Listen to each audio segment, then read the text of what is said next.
আসসালামু আলাইকুম সবাইকে। এইচটিএমএল টিউটোরিয়াল ভিডিওতে সবাইকে স্বাগতম। আমি নোমান ইবনে বিল্লাল।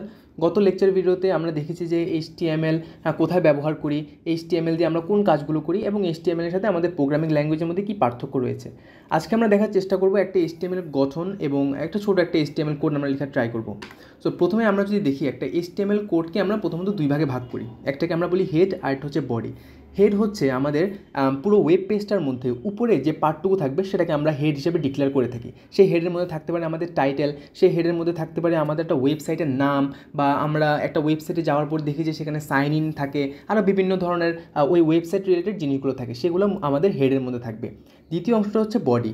বডির কাজ হচ্ছে মূলত আমাদের পুরো ওয়েব পেজটার মধ্যে যেই সব জিনিস থাকবে সব কিছু আমরা বডির মধ্যে লিখে থাকি, এবং বডির যেটা লিখবো সেটাই আমাদের ওয়েব পেজের আউটপুট হিসাবে দেখাবে।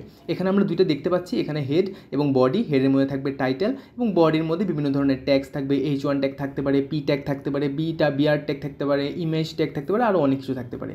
এখানে যদি আমরা একটু লক্ষ্য করি যে একটা HTML এর গঠন দেয়া আছে, এখানে প্রথমে উপরে আমাদেরকে লিখতে হবে ডক টাইপ HTML। এটা মূলত আমরা ডিক্লেয়ার করে থাকি যাতে করে আমাদের HTMLটা একটা নির্দিষ্ট ব্রাউজারে ওপেন হয়, মানে আমরা একটা ব্রাউজারকে ওপেন করার জন্য এটা ডিক্লেয়ার করে দিই, তা এই জন্য এটা সব জায়গায় লেখার দরকার।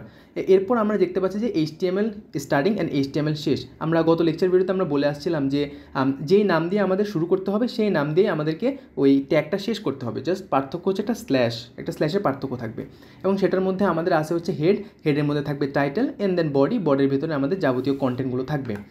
এখন আমরা দেখি যে HTML এর মাধ্যমে আমরা যেমনটা বলে আসছি যে আমরা একটা ওয়েব পেজ আমরা ক্রিয়েট করি, সেই ওয়েব পেজের মধ্যে কী কী থাকবে সব কিছু আমার HTML এর মধ্যে থাকবে। বাট HTML এর সাথে আরেকটি গুরুত্বপূর্ণ জিনিস হচ্ছে CSS এর কাজ মূলত স্টাইলিং করা। CSS আমরা পরে দেখব। এইখানে একটি ওয়েব পেজ দেওয়া আছে যেটা জাস্ট HTML দ্বারা বানানো। এখানে HTML আমরা দেখতে পাচ্ছি যে XCDL সব কিছু দেওয়া আছে, সব কন্টেন্ট যেসব জিনিসপাতি আমার ওয়েব পেজের মধ্যে থাকবে সব কিছু দেওয়া আছে। After we using the CSS, our web page looks like this. So this is far better from the previous one. So এই CSS দ্বারা আমরা মূলত স্টাইলিং করে থাকি, আর HTML দ্বারা আমার এই ওয়েব পেজটার মধ্যে কী কী জিনিসপাতি থাকবে সবগুলো আমরা HTML এর মাধ্যমে করে থাকি। এখন আমরা একটু দেখার চেষ্টা করি VS কোডের মধ্যে HTMLটা কীভাবে লিখতে হয়। তো সবার প্রথমে আমরা চলে যাব VS কোডের মধ্যে, যেটা আমি গত লেকচার ভিডিওতে কীভাবে ডাউনলোড করতে হয় সেটা দেখিয়ে দিয়েছিলাম। আশা করি সবাই ডাউনলোড করে নিয়েছেন। তো এখন আমরা জাস্ট একটা ফাইল ক্রিয়েট করে নিব। ধরলাম ফাইলটার নাম দিলাম ডেমো ডট, অবশ্যই যেটা দিতে হবে HTML নাম দিয়ে আমাকে ফাইলটা সেভ করতে হবে। ফাইলটা আমি নাম দিলাম হচ্ছে ফাইল ডট HTML। এখন আমার এরকম একটা ইন্টারফেস আমার সামনে চলে আসলো। আসার পর আমাদের সবার প্রথমে কাজ হবে যে এক্সক্লেমেটরি যে সাইনটা আছে সেটাতে প্রেস করব, করে ইন্টার বাটনে প্রেস করব। করার পর আমরা দেখতে পাচ্ছি এখানে আমার সামনে একটা ডেমো চলে আসছে, ডেমো HTML ফাইল। সো এটার মধ্যে আমরা প্রথমেই দেখতে পাচ্ছি ডক টাইপ HTML, যেটা আমরা বলে আসছি যে ব্রাউজারটাকে ডিক্লেয়ার করার জন্য আমরা এটা ব্যবহার করি। এরপরে আসছে হচ্ছে যে ল্যাং এর মাধ্যমে ইংলিশ ল্যাঙ্গুয়েজে যে আমরা লিখবো এটা ডিক্লেয়ার করা হলো। দেন হেডের মধ্যে এখানে মেটা চার্টসেট UTF-8, এগুলো মূলত আমাদের এখন জানা লাগবে না। আমরা জাস্ট দেখি যে এই যে এখানে আছে ডকুমেন্ট টাইটেল। সো এখান থেকে আমার একটা ডকুমেন্ট নাম দিয়ে তারা ফাইলটাকে সেভ করে নিল। এরপর আসে হচ্ছে বডির ভিতরে আমরা যে কোনো কিছু লিখতে পারি। ধরলাম আমি আমার নাম দিয়ে দিলাম নোমান ইবনে বিল্লাল।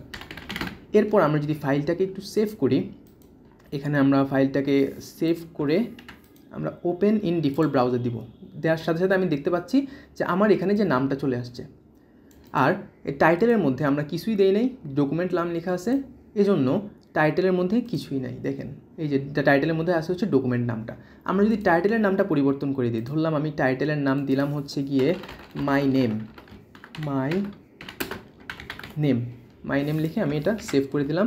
এখন যদি আমি এটা ডিফল্ট ব্রাউজারে ওপেন করি তাহলে দেখেন এখানে চলে আসছে হচ্ছে মাই নেম নামের একটা ফাইল সেভ হয়ে গেছে। আর আমার বডির মধ্যে যে নামটা লিখেছিলাম সেই নামটা চলে আসছে আমার ব্রাউজারের মেইন পার্টটুকুতে, আমাদের ওয়েব পেজের মেইন পার্টটুকুতে। এখন যদি আমি আরেকটি লাইন লিখি, ধরলাম আমি লিখছি হচ্ছে নোমান ইবনে বিল্লাল, তারপর my university name is DIU। এখন যদি আমি ফাইলটাকে সেভ করে আমি যদি আমার ব্রাউজারে ওপেন করি তাহলে দেখবো যে এক লাইনে চলে আসছে। তার মানে আমি লিখলাম হচ্ছে সেকেন্ড লাইনে, বাট এটা আসলো হচ্ছে এক লাইনে। এটা সলভ করার জন্য আমরা যে ট্যাগটা ব্যবহার করব সেটা হচ্ছে BR ট্যাগ। আমরা দিব হচ্ছে BR ট্যাগ, এখানে দিয়ে /PBR উপরটা তো সেম, আমরা যদি একটা বিআর ট্যাগ ইউজ করি /br, এখন যদি ফাইলটাকে আমি সেভ করি এবং এটাকে রান করি, তাহলে দেখতে পাচ্ছি নামটা দ্বিতীয় লাইনে চলে আসছে। সো এইভাবে আমাদের বিভিন্ন ধরনের ট্যাগের ইউজ আছে, যেগুলো আমরা পরবর্তী ভিডিওগুলোর মাধ্যমে দেখব। এই ট্যাগগুলো ইউজ করার মাধ্যমে আমরা বিভিন্ন ধরনের কাজ করতে পারি। আমরা আমাদের টেক্সটগুলোকে মাঝখানে নেওয়া বা নিচে নেওয়া বা এগুলোকে বড় করা, আরও বিভিন্ন ধরনের কাজ বিভিন্ন ট্যাগের মাধ্যমে আমরা করে থাকি। আর পরবর্তী লেকচার ভিডিওগুলোর মধ্যে আমরা এই ট্যাগগুলোর সম্পর্কে জানবো। আশা করি আপনারা বুঝতে পেরেছেন এতটুকু। ভিডিওটা ভালো লাগলে লাইক করবেন, শেয়ার করবেন। আজকে এই পর্যন্তই, ধন্যবাদ সবাইকে।